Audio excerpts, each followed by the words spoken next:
Hi everyone, how are you doing? I am pretty confident, and I've spoke public about this, and I'm putting my neck out there with it. But I'm pretty sure Palantir is going to $200 here by the end of the year. I'm pretty sure even something like SoFi is going to go to at least $50 here by the end of the year. I think this is probably what is coming here. But I want to stay on the conversation of Palantir here.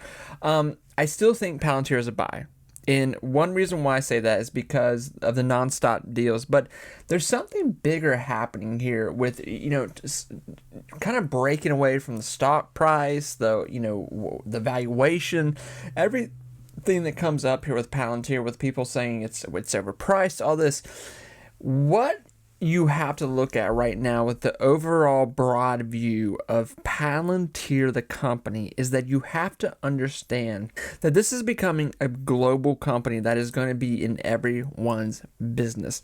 Not only are they completely obligated by contracts lasting far into the future at this point, but two, being so filtered into the defense administration that we have here on hand, everything. And we're seeing Palantir become one of these companies that are just growing at an exceptional rate.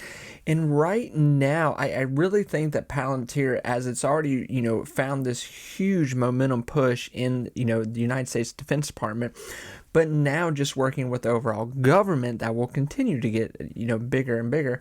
But two, this is probably going to be a company that is pushing off into global deals, contracts. Now, obviously, Palantir is very top secret security software that it does along with the United States government. But I think what you're going to see here happen in 2026 is something that is going to shock the mass here. So like I said, talking about what is the expectation by the end of the year, I think 200 is very easy at this point. Palantir is already showing signs of working its way back up into this position of 170. More than likely within 3 weeks from now, we could be in the 180s. We've been there with Palantir. Palantir has been just a nickel short essentially of $190. We know people are willing to pay that, and they'll pay that again 100%. Now with Q3s that will be coming up here at the end of October, Palantir, that quarterly that's going to come out, it's going to be banging. Okay, so really think about, if you're able and patient enough to start even buying up Palantir right now, this is a situation that could undoubtedly really pay off. And one thing that you have to think about too is that if you're thinking, well, I can't afford $170 a share of Palantir, that's completely understandable. But right now, I would say even for people that are just building profiles right now, but portfolios, $5, $10, $20 weekly, whatever you can do, because you have to think about the 10, let's think about the 10-year outlook here of Palantir, and that may be hard for some people to do, but think about what could be coming down the pipeline here. More aggressive deals. And one big thing too, and we're seeing articles after articles talk about this because they're trying to get ahead of the curve and already talking about it, is that Palantir undoubtedly will be, with this progression and what's going on right now with the growth and how the stock is getting more expensive by each year, and obviously this has been the most aggressive year we've seen with it, but a stock split is very likely here in the future with Palantir. Now, is that going to be next year? Is that going to be like this time next year? I don't know. What is Palantir price going to be this time next year? If Palantir just keeps on this trajectory of, 48, 49, 50, maybe surpassing 50% quarterlies here on top of each other, this time next year, are we talking about a stock that's like well into thick $200 range? Somewhere around like 260, 280s. Is that what we're talking about here? Imagine going into 2026 here and Palantir is well over $200 before even Q4 comes up here.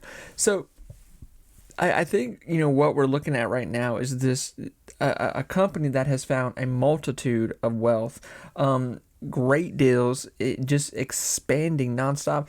I love listening to Tom Lee talk about, and Dan Ives too, but Tom Lee, talk about the future of what the AI market is going to be, the expansion and growth that people are not fully coping with right now, what it's going to look like.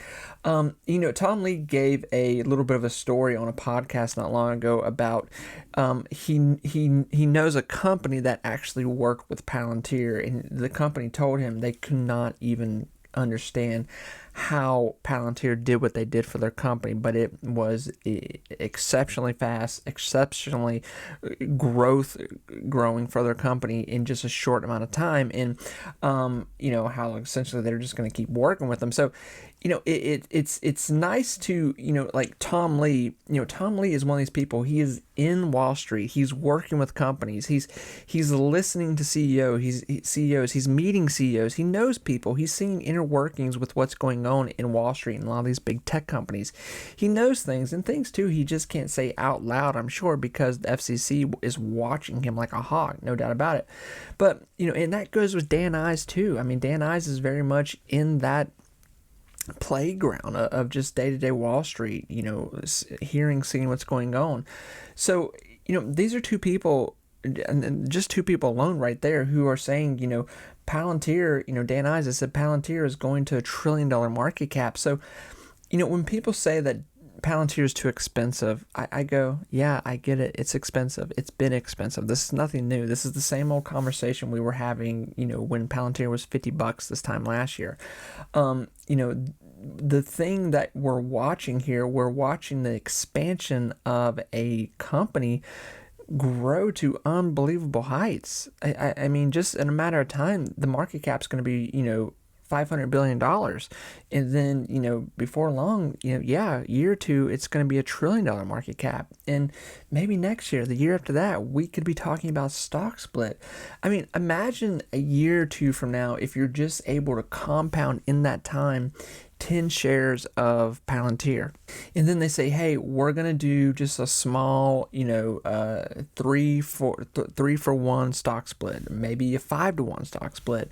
Then you're quadrupling and, or times 5 your share amount here. So, this is how people build wealth in the market. And then on top of that, you hold those shares.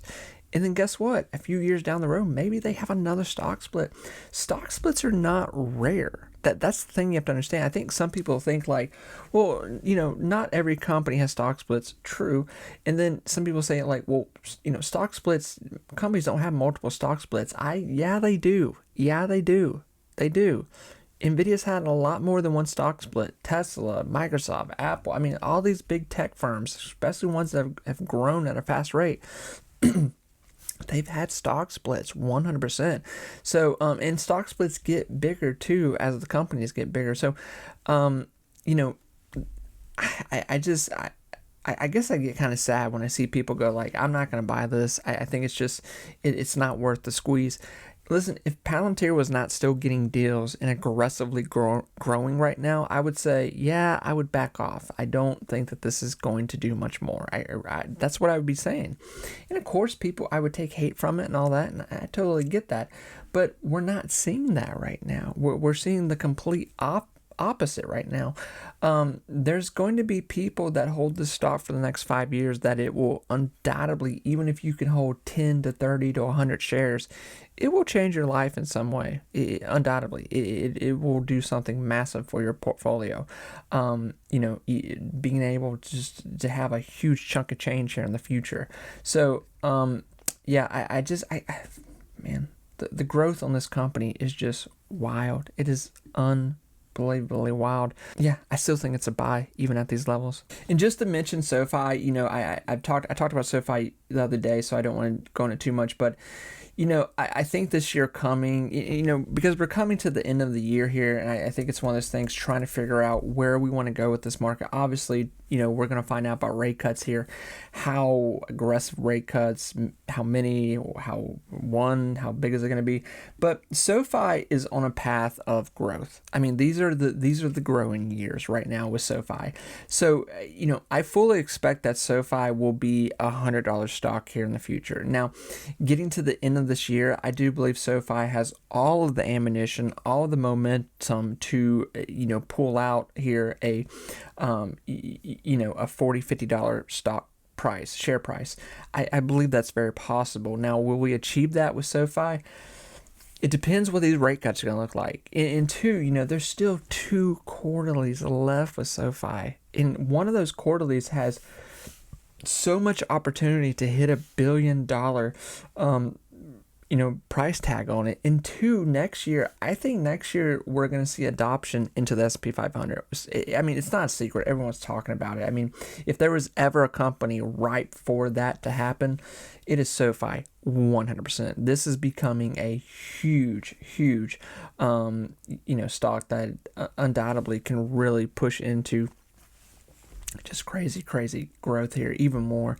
I think you're just seeing baby footsteps of what is happening, but we're about to go into like some gigantic, just like I think SoFi is going to do what Robinhood did this year going into 2026, where it just is going to leapfrog into unbelievable numbers, where it's like the valuation is going to, what people are saying about Palantir right now, I believe they will be saying about SoFi here around this time next year. They're going to be like, this is ridiculous. The bears are going to be coming after it. They're going to go, this is the most ridiculous situation. And the people that were buying in now, even at $27, $30, even $50, I do believe, are going to go, that's fine. Whatever. Okay, whatever. So yeah, I'm friends, I'm excited. Be excited. This is such a moment in time for you to grow a portfolio for what's coming here. I am so not into this, bear market conversation that people have been having all year. I mean, I think everyone has a buddy who's like, the market's going to crash, and that person has still not made a move in the market. That I cannot live my life like that. I have pushed into this market. It has done well for me, like a lot of you, and I think we're still going to see more come in here. And obviously there's going to be tidal waves. Obviously, I'm expecting them. I'm hopeful for them because it leaves opportunity to buy in, but there's going to be stocks, no matter how big of tidal waves show up here, they are going to do well, okay? Because what matters at the end of the day with Palantir and SoFi is that they are crushing quarterlies. They are mathematically disturbing people with how much money they are making at such a fast rate. So let that sink in. This is a new season. This is a new decade of growth with companies that are going to be companies that I believe in 10 to 20 years are going to be just household names like Apple, Amazon, just in Shopify, things like that. I believe SoFi and Palantir will be in those kind of conversations 100%. Friends, take care of yourself. I will talk to you soon. Bye, everyone.